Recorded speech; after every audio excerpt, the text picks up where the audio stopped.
Hello again, everyone. Saka here, and welcome back to another episode of NASCAR Racing 2003 season, the 2019 mod with the 2020 car set. And we are here at a very old-looking track because this is the NASCAR 2 version of Sonoma / Infineon / Sears Point with the carousel, as they tend to do. Unfortunately, because of what's going on, NASCAR will not be coming to this road course, but you can see it here.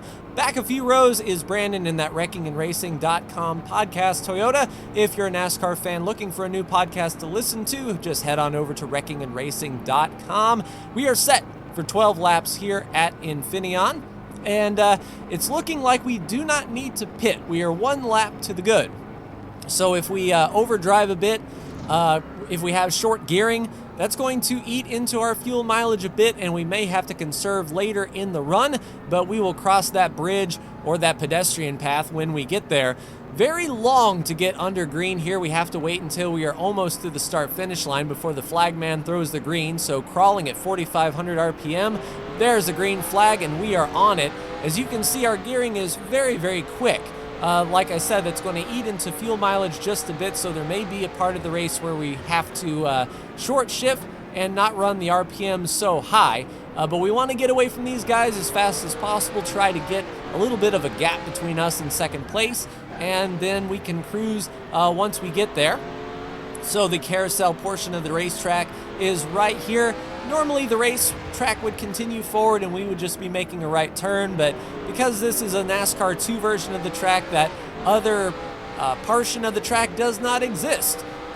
Restrictions of the course maker and all that other stuff way back when, but it's got the carousel and I'm not complaining. But Kyle Busch isn't too far behind. Brandon is settled there in third, so a good run for Brandon as we head down this straightaway here into a pretty sharp hairpin. This is where the GT portion of the racetrack would connect up right here. We basically just drove in the infield, and Brandon drove into the side of Kyle Busch. He's off into the dirt. It looked like no harm, no foul. Kyle's going to get back onto the racing surface, but 4 tires off in the dirt here at Sonoma. No grip and very, very treacherous to get back on. But so far, so good. 4th gear really hitting the chip. The car wants to pivot out right there. You have to keep it under you with some braking, let it roll through here, and already we're showing even on the fuel mileage after 1 lap, so we've essentially lost a lap of fuel in the tank. So we'll have to gauge our interval pretty closely here between Truex. Brandon is on the same strategy as us with the same setup, so if we are running this thing on the chip, he probably is as well. And you can see how free the car is in the left-hand section. All 4 tires slid, keeping it under us under braking, however. But so far, so good. We are clear of Martin Truex. I do not see him back there.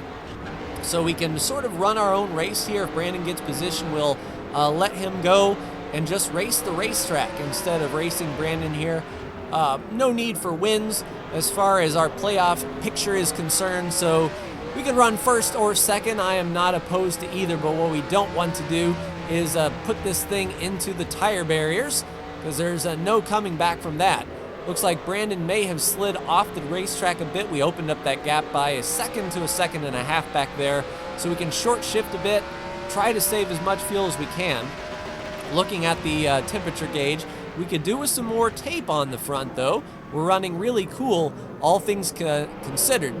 And it's Southern California in summer, and we're not even breaking 180 degrees. So yeah, some extra tape would be needed when we come back next year. And trying to keep it under us, and like the gearing is very, very quick, and the rear tires will spin very, very quickly under us once we get to full power. So modulating that throttle, making sure we're not going full power unless we are in a straight line and ready to put the power down. Staying in second gear around the hairpin, 35 miles an hour around or so. That will also help us get a more controlled launch out of the hairpin for sure. And another lap in the books, and right as we topped off, I rolled off the gas a bit. We're starting to get into a little bit more saving mode. I'm not running it on the chip so long. And I think this particular lap we're going to try to short shift a little bit more, if we can. without losing too much speed. Yeah, we're not going to drive so hard into these corners. We're going to back up the corners just a bit, as Brandon is our only competition back there. Sort of get on the rev limiter a bit. It wouldn't make much sense to go into fourth gear and then back down to third for the carousel, so keep it in third just for that bit. Not get so aggressive on the throttle. And right when we hit the chip, ride it a bit and down back into second gear. And looking back there, I can sort of see Martin Truex Jr. peeking in. Brandon went a little wide through that turn. If there's one turn that Brandon seems to struggle with on this course, it's that hairpin back there. So we gapped him a little bit. And short shifting into fourth, and we are just so short on the gearing that we go right up the tack. But keeping the car balanced through this right-hander, it's very easy to slide all tires off the left-hand side, and then that gets you pretty much in trouble coming into the hairpin. Locking up that left front a bit, Brandon will take a peek on the right-hand side. Both of our gearing will carry us down this straightaway, though. Back in line and another lap down. And really trying to keep the car under us. Brandon's within shouting distance, so if he does get a nose on me, I'm going to let him go. Almost into us there in the first turn. I think I might be in a little bit more fuel-saving mode than Brandon. He's driving a lot harder into these corners, which is our driving style usually. Brandon usually attacks the corners very aggressively. We usually roll out. Brandon gets his left sides in the dirt just a little bit there, trying to avoid us, so we are backing up the corners a whole lot more than Brandon. That sort of messed up his entire entry into the carousel as well. We're starting to lose some grip though. Not planning on pitting this race. We're going to have to take care of the tires as best we can. And I'm not sure about the AI strategy, whether or not they are going to pit. If they're running hard and they feel that they're not going to make it on fuel, they may come in for a splash or maybe even a few tires. So we don't have to really push the envelope too hard, but make sure that we can keep this thing under us as best we can. Getting into fourth gear, let's try to stay off the chip as much as we can. And wow, really loose on that right-hander. That's going to set up Brandon well if he got through that series of corners. And it doesn't look like he was able to put the power down in turn 10. And he's, oh, Brandon into the tires just a little bit. It looked like he bounced off Chase Elliott style. So Brandon overcooked turn 11 just a bit, got nosed into the tires and back underway. That's going to give us a little bit of breathing room, and we're able to coast a little bit more now that we have a little bit of a gap. And looking back there to see if anyone else is coming up the hill, I don't see them coming through turn 1, so we're sitting pretty so far. And I believe we're nearing about the halfway mark of this race, so we're going to short shift and attack these corners in a little bit of a higher gear. Instead of dropping to second, we'll go through in third, etc. And just make sure that we keep power under us, but save as much fuel as we can. Really rolling off for the carousel here. That's going to allow Brandon to catch up if he isn't saving fuel, but we're a few laps short now. So we really need to make sure that we are not on the chip that long, and make sure that we're braking kind of early and letting it roll as much as we can here. This may bring in some AI cars if they are running faster than our pace here. Third place might catch us, which, as far as I know, is Martin Truex Jr. at this point. Going through those S's in fourth gear. Not quite so hard on the chip and really letting the car coast through those corners. Not getting back to the gas as aggressively, and we'll take the hairpin in third gear here. Now, we probably can't afford to do that. We'll take second. Yeah, really short shifting there. There's the cars on the right coming through turn 11, so we haven't left them. But we certainly, at this pace, may get caught. Yeah, gearing was really geared to come out of 11 instead of really shoot up this first turn. I think the shorter gearing helps us through the S's and through those hairpins. And everywhere else it might stabilize out, but entering turn 1 is where we lose a ton of time as well as exiting the S's where we are on the chip for so long. And Brandon has indeed caught up. His left side's dip off the dirt a little bit more, but still no one out of the mirror just yet. So feeling pretty good about that. We'll be mindful if any AI decide to pit as well. Since we are on a no pit strategy, we're just going to extend the lead that we have. And there goes Brandon to our inside. We'll let him go, get back in line. If he can make it to the end, then more power to him, but I want a little bit more insurance in my gas tank, that is for sure. And Truex and company are back there within a few seconds. If they do get to the rear bumper, I'll pick up the speed just a little bit to maintain that gap. But our main concern is certainly fuel mileage and what we have left. I'll keep an eye in the mirror as well to see if they break off to the left entering turn 11. That's going to give us a lot of breathing room if these guys decide to pit. Protecting that bottom, Truex goes low. We're blocking the bottom there. And it looks like Hemrick got into Harvick a little bit. Yeah, even saving fuel, we're able to launch off of that hairpin a lot faster. But it's right here that Truex would really start to close up the gap. Gingerly half throttle up through the hill climb. And Truex caught a little bit, but I think we can maintain through the slower sections of the course. Brandon's stepping it out. I don't know what his fuel situation looks like. He may have been saving earlier in this race and he is now good to go. But that's where the cards will fall where they may. We overdrive just a bit. Truex will get to our right. Not going to really push the issue. I'm not going to block or anything like that. We'll just stay to the inside of Byron and see if we can get Byron exiting the next hairpin. And really easy on the throttle. Brandon has quite the lead now. If he wanted to save some fuel, he could back out. Hemrick right to our rear bumper. We'll see if Hemrick goes to the inside here. We sort of overdrive just a bit, but we should have position in the series of S's here. And indeed we do, shifting into fourth. It looks like we're a little bit quicker through this session. And they'll leave us just a little bit more here, but we'll catch up on turn 11, so I am not too worried. Looking to the left to see if anyone's going to peel down pit road. Looks like Truex actually might be coming down to pit road. Indeed he is. And Hemrick. So that will free up our rear a little bit as Harvick and Chase Elliott are side by side behind us. That's going to hurt their exit. Feeling pretty good. Ouch, that didn't feel good, bouncing off the wall, but those two side by side have gained us a little bit of time. And now that Truex has shown his cards and came down pit road, it does make me wonder if these guys around us are going to pit as well. So I am definitely going to go into full fuel conservation mode as best we can here.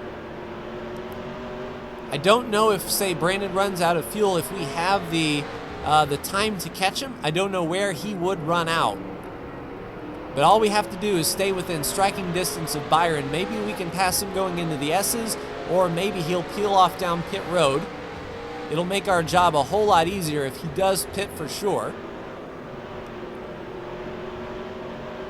And we'll maintain as best we can, keeping tires under us, and it looks like Harvick has gapped Chase Elliott a bit. And this is where we're going to really close up, I think, on breaking into here and then through the S's coming into turn 10. We should be able to close. And indeed, it doesn't look like Byron got out of that hairpin section as quickly as us. We're the same speed through the S's. And we'll see if he decides to pit here. We're really sliding the car around. Byron looks to the left, and indeed he does pit. Looking behind us, Chase Elliott on pit road as well. And it looks like most everybody decided to pit, so we are going to stay out as best we can.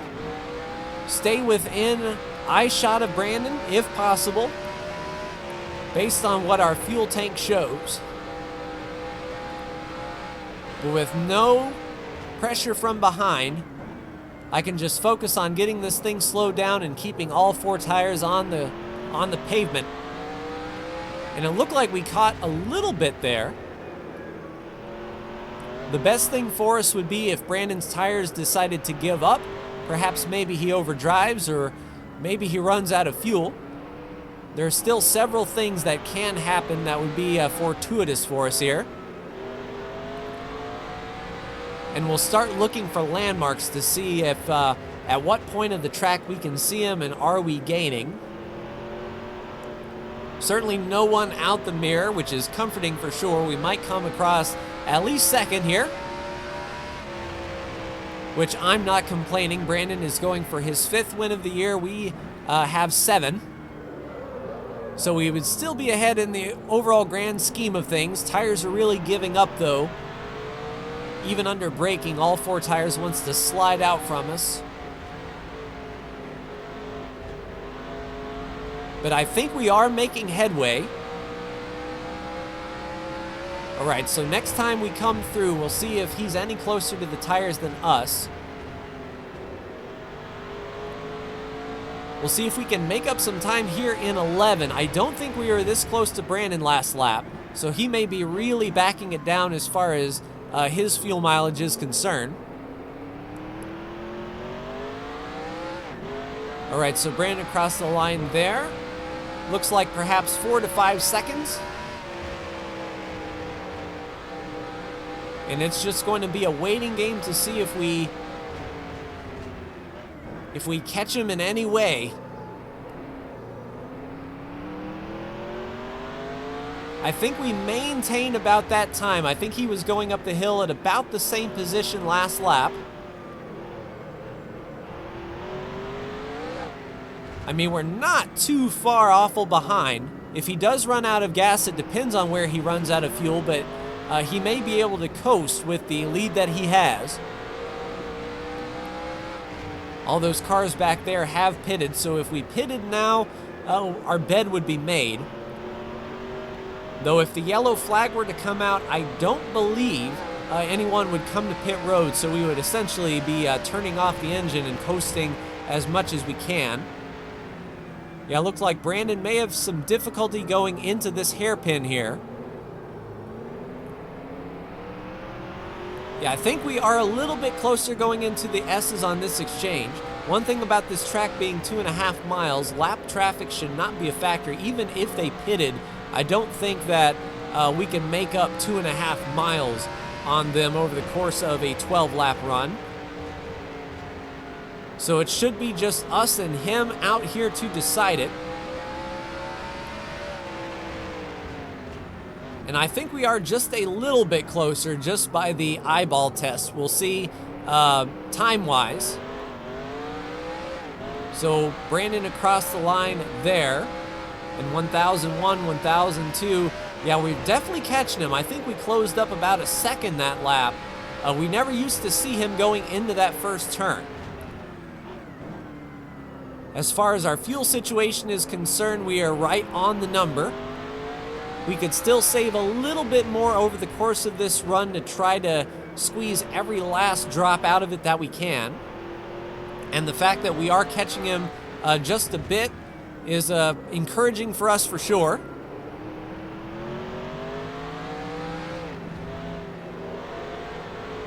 Yeah, perhaps Brandon is in fuel conservation mode right now as he's in the carousel now. It looks like he's got some left side damage that could have been from that tire impact or maybe when he ran wide.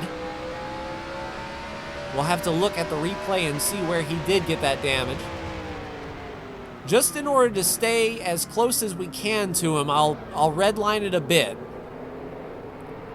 As long as we do the rest of the lap one gear off, we should be able to save enough fuel to get there.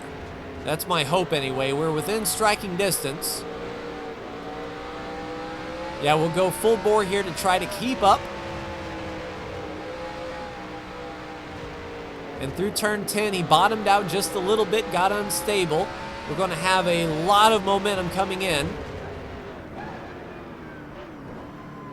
Down to second. Oh, and Brandon missed the turn. Brandon off the tire barrier once more. His front end is all crinkled, and the white flag is out.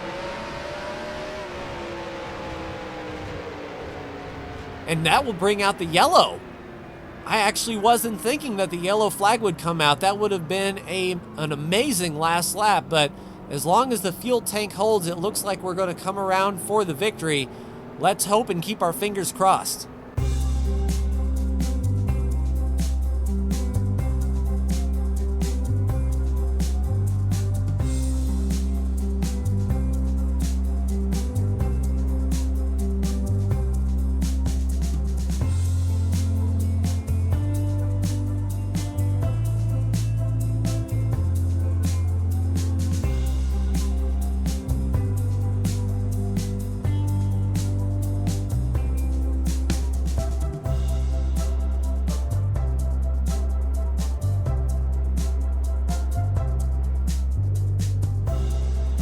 And the fuel held. We were one lap to the good. That would have been close had we finished under green, and that would have been an amazing battle with Brandon coming down to the line. But I don't know if you saw, but Brandon was not the reason for that caution. There was a car stopped on the top of the hill, almost very Marcos Ambrose style. Let's take a look at your top 10 here. So we took the victory. Brandon was in second. Third place would be Chase Elliott. Fourth place would be Tyler Reddick. Fifth place, Denny Hamlin. Sixth place, Clint Boyer. Seventh place, Ricky Stenhouse Jr. Eighth place, Bubba Wallace. Ninth place, Eric Almirola. And rounding out your top 10 is Jimmy Johnson. Now, one thing I wanted to look at is that stopped car at the top of the hill. Is that Harvick? So Kevin Harvick stopped. Did he run out of fuel? It did look like he ran out of fuel. He was at 27 miles an hour. Oh, wow. So he was coming off of pit road with one lap to go in 25th. He got to the top of the hill and he just stopped. Almost very reminiscent of Marcos Ambrose, except old Marcos didn't make the right-hand turn. Yeah, Kevin stayed at 28 miles an hour down the hill and then couldn't make it up the hill there. Did he run out of gas? Did they not fill it up? That would have been, yeah, he even starts rolling backwards. And then, wow. So that was a cluster of epic proportion, and Kevin Harvick brought out the caution really for no reason. I mean, there was a reason, but if they didn't fill up his car, then I got no words for you. But let's go to TV2 and take a look at Brandon as he goes into turn 11. It looked like he had a good downshift, but the car just did not turn. And coming down to the line, he tries he was in it to win it for sure. Unfortunately, those grandstands are in a terrible place. But almost Denny Hamlin, Tony Stewart light coming down to the line, but he would have been right there had the yellow flag not come out. Let's see exactly where that left side damage did occur, though. So, yeah, it did occur on lap 4, and is it when he missed the tires? Yeah, so he was lucky to, yeah, that looked like a late shift, like he didn't get down to speed in time and then couldn't get it slowed down. But overall, that could have been an amazing finish, but a disappointment for Brandon for sure. So let's take a look at the top 16. Austin Dillon is your cutoff driver, 4 points ahead of Kurt Busch. Eric Jones and Keselowski are now 1 race out, but Truex, Logano still within striking distance. Jimmy Johnson is your first driver clear, so from 12th down to 17th is the race, and next time we head to Chicago. So that should be pretty fun, but that will do it for me. Like, share, and subscribe if you are so bold. Thank you so much for tuning in, and we will see you for the next race at Chicago. Take care.